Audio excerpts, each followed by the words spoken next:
Hey everyone, what's up? Today we're going to be talking about the Conan Exiles How to Survive trailer that Funcom released a few days ago. Now this trailer covered a few topics, some of the topics we have heard of, some of them we haven't. Today I'm going to briefly go through what all of these are, and I'm just going to summarize as well as to give you a little bit more depth as to what we can expect in the early access, as well as what was covered in this video. To kick off, one of the developers is talking about how when you start the game, you begin deprived of water and food. The way they say it is that you're hung up on cross and you're then released and you have to look for food and water. And the game will start you out as starving and or hungry. And the reason why it starts this is to get you in the process of starting to gather for food and items and equipment to survive. One of the things that they mentioned in the game was that there'd be various number of creatures. Some of them they said would be quite generic, such as the elephant, deer, wolves. Some of them they said will require special materials in order to kill. So they were mentioning that you might need silver to take down a specific creature. It doesn't necessarily mention, but it hints towards that specific animals, such as elephants, you will use or harvest, and you can sort of assume that every animal is going to have some sort of unique drop, or at least unique crafting material associated with it. The animals are there for a purpose, and they will have a need. One other thing they mentioned is that the buildings in the game, so the buildings that you build, will be designed to protect you from both other players and creatures and enemies, especially at night. We can assume that some creatures might be hostile at night, therefore building a base will actually protect you from them. We haven't mentioned whether or not the creatures might be aggressive or might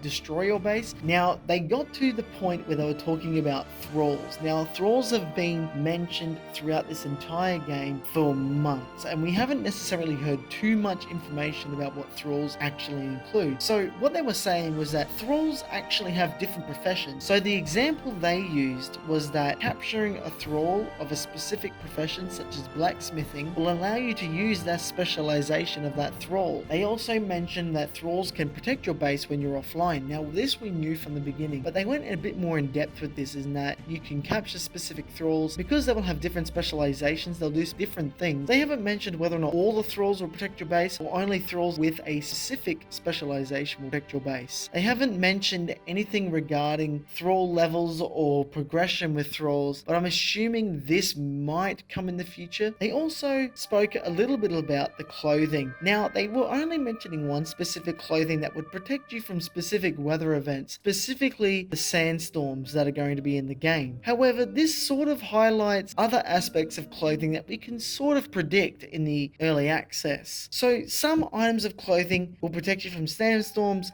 but we can assume that other types of clothing will protect you from something else other than just giving you extra armor. There was one new feature they mentioned in the game, and this is a big feature that we haven't necessarily heard before. In some of the areas where you do explore and you can't necessarily build, so the underground areas I was referring to, or the structures throughout Conan Exiles, what they were mentioning was that when you explore these areas, your character will begin to go insane, and you'll gain this sort of a debuff called corruption. And what will basically happen is you will start to hear and see things that aren't necessarily there. It will essentially drive you insane. To solve this particular problem is to get a thrall that knows dancing, and that will help cure the corruption and remove the debuff. But what we can assume, players that do go into these areas, if they do not find a thrall that can help them or remove this debuff, they'll eventually die. In this particular video, they mentioned a little bit about religion, and they were